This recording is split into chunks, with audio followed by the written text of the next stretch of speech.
Claro, faltan unos meses para que la economía empiece a repuntar y también las familias necesitan ese soporte, necesitan ayuda. Y hoy tenemos al señor Ministro de Desarrollo Humano e Inclusión Social, don Juan Luis Bermúdez. Bienvenido. Muy contento de estar aquí con ustedes y con las televidentes. ¿Todavía puedo mandar solicitudes para que me ayude el gobierno, Juan Luis? Claro que sí, en distintas vías. Para quienes han sido afectados o afectadas laboralmente, todavía está vigente la plataforma Proteger, www.proteger.go.cr, y pueden llenar su solicitud ahí. Y para quienes no han sido afectados laboralmente, pero tenían una condición previa de vulnerabilidad o de una situación de pobreza que se ha acentuado en medio de esta emergencia, el IMAS continúa trabajando con todos sus programas, eso sí, de una manera diferente. Ahora lo estamos haciendo también mediante citas que nos permiten generar una atención no presencial. ¿Qué significa eso? Que llamando al 800-000-4627, el 800-000 IMAS, la gente agenda una cita en la institución y uno de nuestros funcionarios o funcionarias le estará llamando a efectos de generar la atención vía telefónica. Don Ministro, ayer se anunció que el bono Proteger vamos para 3 meses más. Lo que estamos haciendo es analizando la situación en 3 vías. Por un lado, aumentar la cobertura, buscando los recursos que sean necesarios, porque hoy tenemos 439,000 personas que han sido atendidas, que han recibido ya el primer pago del bono Proteger e incluso se están pagando ya el segundo mes para las personas que inicialmente fueron atendidas en el mes de abril. ¿Y qué más nos corresponde? Hay más de 875,000 solicitudes. Entonces, lo primero que estamos como prioridad 1 haciendo es extendiendo la cobertura de los primeros 3 meses, buscando recursos por si hubiese necesidad de extender los 3 meses más y analizarlos en razón de cómo se comporta la pandemia y ahí tomar una decisión con base en esos elementos. ¿Qué pasa con las personas que le están cambiando las circunstancias, que lo necesitaban, no lo necesitaban, pero ahora sí? ¿Qué pueden hacer estas personas?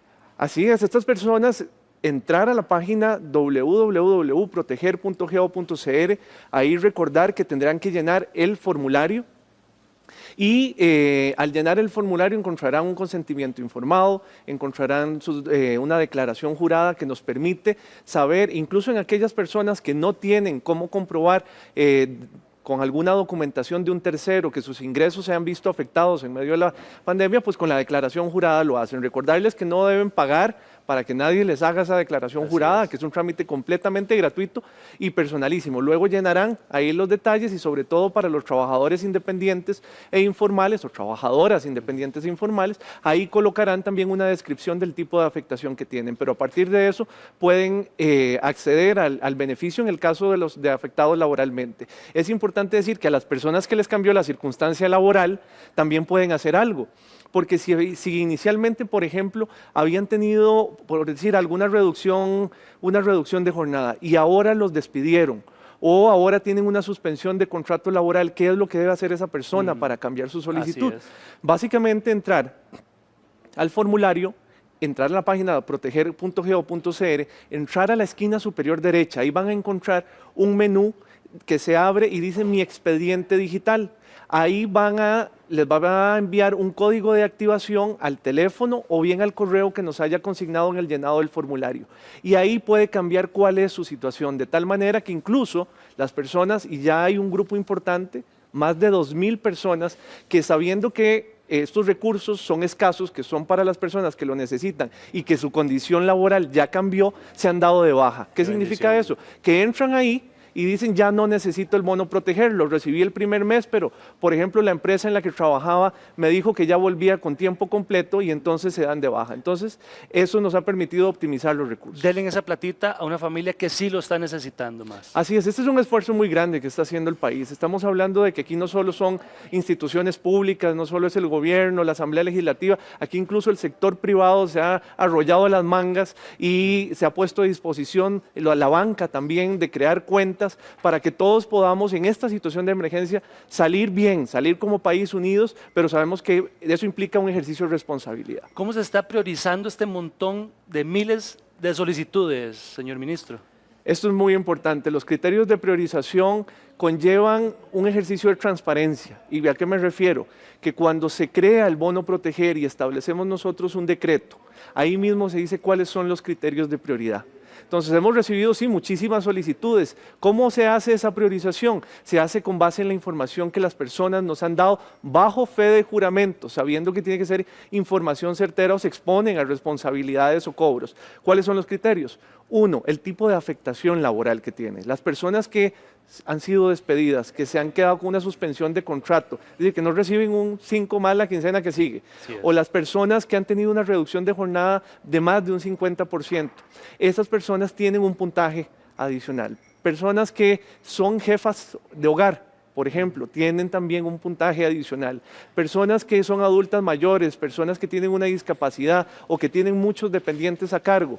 En función de esos puntajes se ordena la lista y así es como nosotros pagamos y por eso también la respuesta de por qué a algunos se les paga antes y a otros después. Básicamente porque acceden a, digamos, con este modelo de priorización, acceden a estar primero en la fila, pero ahí no hay mano humana que entre. El sistema lo hace todo en la plataforma tecnológica. Dice Justin que puso el formulario, lo mandó y se lo negaron. ¿Él puede volver a rellenar este formulario, volverlo a mandar?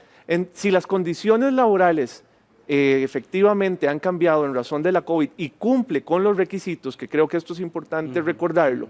¿Qué es cumplir con los requisitos? Bueno, por un lado, que haya sido afectado únicamente en medio de la emergencia. Hay otro tipo de afectaciones laborales que se dan que no tienen que ver con COVID. Por ejemplo, gente que es despedida por un procedimiento disciplinario en su empresa. Bueno, esas personas no pueden acceder al bono proteger, solo aquellas que tengan una afectación en razón de esta pandemia.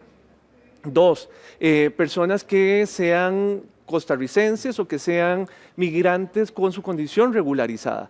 Segundo, personas que no sean pensionados, que no sean funcionarios públicos, que no tengan una jornada 100% en otro lugar, en alguna empresa, personas que no reciban transferencias del Estado por montos iguales o superiores a 50.000 colones o bien personas menores de 15 años. Otro televidente que mandó la solicitud, se la aprobaron, pero tenía la cuenta bloqueada, entonces no puede tener este dinero. ¿Qué puede hacer? Bueno, eso es muy importante. Lo que tiene que hacer es brindarnos una cuenta que esté activa. Y si no la tenía en el momento en el que hizo el llenado del formulario, pero sí logró desbloquearla o bien aperturar una cuenta en los últimos días, puede entrar justo a ese menú que les decía, en la página proteger.go.cr, esquina superior derecha, ahí hay una barra azul. Entran a mi expediente digital y ahí puede hacer el cambio de la cuenta bancaria. Y eso lo que nos permite a nosotros es volver a analizar su solicitud y si cumple con todo, pues recibirá el bono proteger. A estas personas que hasta ahorita le están diciendo que sí, pero están esperando, se lo van a dar por 3 meses. Eso es muy importante. La gente dice, bueno, el bono proteger arrancó en abril, pero a mí me van a pagar hasta ahora, a finales del mes de mayo. ¿Me pagan retroactivo? ¿No me pagan los meses anteriores? Bueno, es importante que la población tenga tranquilidad de que va a recibir el primer pago y a partir de ese momento, cumplido un mes recibirá el segundo pago, cumplido 2 meses recibirá el tercer pago del bono. Son los 3 pagos, digamos, Exactamente, por ley. a partir del momento del primer depósito. Excelente. ¿Qué están haciendo ustedes por si se viene otra ola de bonos proteger para alargar ese plazo? Bueno, en este momento lo que estamos revisando son las condiciones financieras de las finanzas del Estado. Hemos tenido para poder atender el bono proteger que recurrir a lo que yo digo la tarjeta de crédito del gobierno. Hemos tenido que utilizar préstamos, sobregirarnos un poco sabiendo que esto, que ese sobregiro tiene una razón de fondo que nos mueve a todos, que es garantizar que nuestras familias tengan un plato de comida en su mesa en medio de una situación tan compleja como la que vive la economía global. Y por eso es que nosotros decimos que a pesar de lo duro que ha sido y de que hemos tenido que recurrir a esos fondos, hemos hecho todo un ejercicio para ir con precisión, para hacerlo bien, pero necesitamos tener seguridad de que vamos a contar con recursos para poder garantizar si fuese necesario extender este beneficio. Y eso depende de análisis que se hacen con el Consejo Económico, las instituciones que están encargadas de las finanzas y también de lo que esté pasando con la pandemia. ¿El bono se deposita mes a mes o quincena a quincena? ¿Qué fechas se están depositando, don Juan Luis? Sí, las personas tienen que tener muy en mente la fecha del primer depósito. Ok. A partir de esa fecha de su primer depósito, en cuestión de un mes, con rangos, eso sí, de 2 más menos 3 días. Así es. ¿Por qué? Porque puede ser que caiga fin de semana o lo que sea, pero con rangos de más o menos 2 o 3 días van a estar recibiendo su segundo depósito. Esto porque hay personas a las que se le ha depositado 15, el primer pago, hay personas a las que se le depositó 25, 14. Bueno, es a partir de esa fecha, contado un mes y contado 2 meses, que recibirá los otros pagos. ¿Cuántas personas se le ha ya caído ese bono? Más de 439,000, que reflejados son miles de familias igualmente que en este momento han podido estar tranquilas en una situación que sin duda ha conmovido, creo yo, el alma de nuestro país, que es saber que hay gente que de un día para otro se quedó sin su trabajo, sin su fuente de ingresos, y para los cuales nosotros seguimos trabajando incansablemente, de tal manera que incluso si encontramos algún indicio de que hay alguna persona que lo ha recibido, lo que hacemos es actuar de inmediato suspendiendo el beneficio, abriendo los procedimientos e investigaciones que correspondan, de tal manera que hoy podemos garantizar que tiene un alto nivel de precisión. Más del 99% cumplen con todos los requisitos. Una persona llenó el formulario, le dijeron que estaba en análisis, ¿verdad? Él dejó de esperar, se dio de baja, pero ahora lo está volviendo a necesitar. ¿Él puede volver a llenarlo? Puede volver a llenarlo, efectivamente, cumple con todos los requisitos, en tanto, eso sí, esa afectación que haya tenido ahora sea en el marco de la emergencia. Una señora se llama Elena, ella nos escribe y ella es mamá de un hijo que no tiene ingresos, básicamente viven de ese ingreso y que él llenó el formulario. ¿Puede tener el bono, proteger él?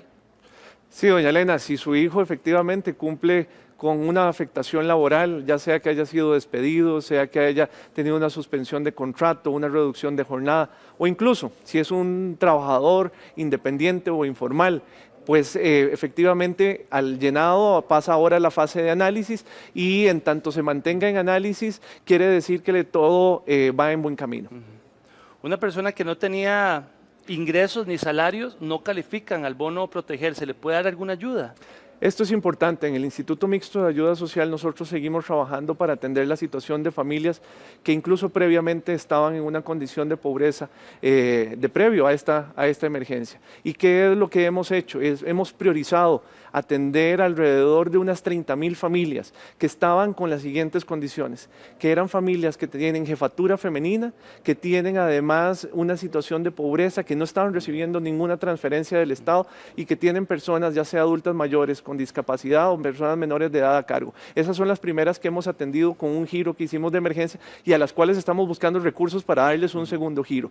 Pero las que igualmente necesiten del apoyo de la institución, llamen al 800-000-4627 y ahí podrán programar una cita mediante la cual uno de nuestros funcionarios le estará llamando, se estará identificando de tal manera que no se permitan tampoco engañar por alguien que diga que es de Limas. No, efectivamente tenemos las formas de hacerle llegar la identificación de nuestra gente y ahí estará procediendo la atención que corresponde. Esta televidente tiene la cédula vencida y no ha podido ir a renovarla. ¿Qué puede hacer ella para ver si puede entrar al bono? No se preocupe, el Tribunal Supremo de Elecciones, quien tiene a cargo el registro civil, ha extendido las vigencias de las cédulas que se han vencido en los últimos meses, de tal manera que igualmente puede entrar a la plataforma del Bono Proteger y ahí consignar la fecha de vencimiento de su cédula, y aunque ya haya pasado, podrá continuar con el trámite del bono.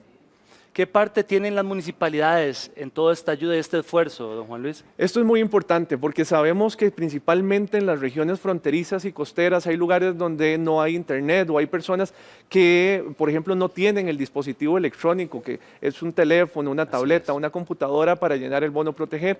Entonces, ¿qué es lo que hemos hecho?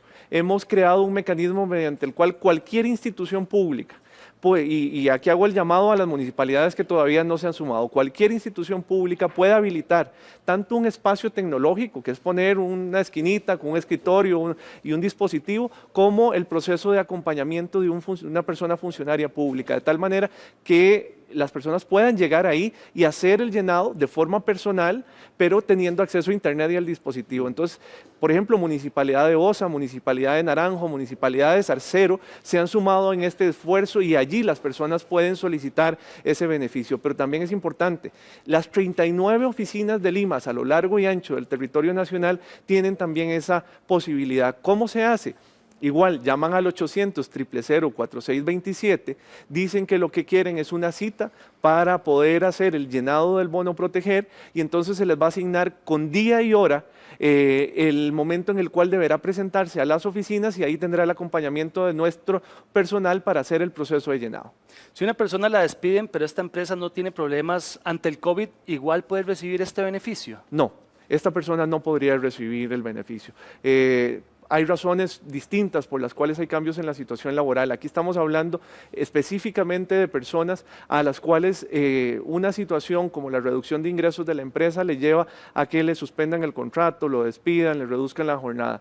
Y es muy importante recordarlo porque las personas que llenan la solicitud del bono proteger están declarando bajo fe de juramento y asumiendo toda la responsabilidad que eso implica, que ese es el tipo de afectación que tiene. Si nosotros detectamos que esas no son las condiciones, se expone más bien a un procedimiento de cobro y adicionalmente incluso penal. Una vez iniciado el trámite, ¿en cuánto recibimos respuesta? Bueno, esto es importante. Una vez concluido el proceso de llenado del formulario, las personas en cuestión de máximo una semana están recibiendo la notificación de que el proceso de análisis está en camino. A partir de ahí, el momento en el cual se le determina una aprobación o un rechazo va a depender. ¿Va a depender de qué? Va a depender de los recursos disponibles, va a depender del nivel de priorización que tenga esa persona, de acuerdo a los criterios que tratamos hace unos minutos, y en ese sentido, ya cuando tenga una decisión, se les comunica vía el teléfono que nos asignó con un mensaje de texto o bien al correo electrónico que esté en el formulario. Señor ministro, le agradezco mucho. Y el mensaje es claro, si no lo necesita, no lo pida. Eso es importante. No lo pida. Los recursos son escasos. Hoy, como les digo, nosotros hemos tenido que pasar la tarjeta de crédito. Y eso implica que por cada bono de una persona que, aunque sabemos que no es un beneficio estrictamente para personas en condición de pobreza, pero si ustedes no lo necesitan, realmente y no lo solicitan, nos permiten atender a más gente. Y eso es importante en este momento.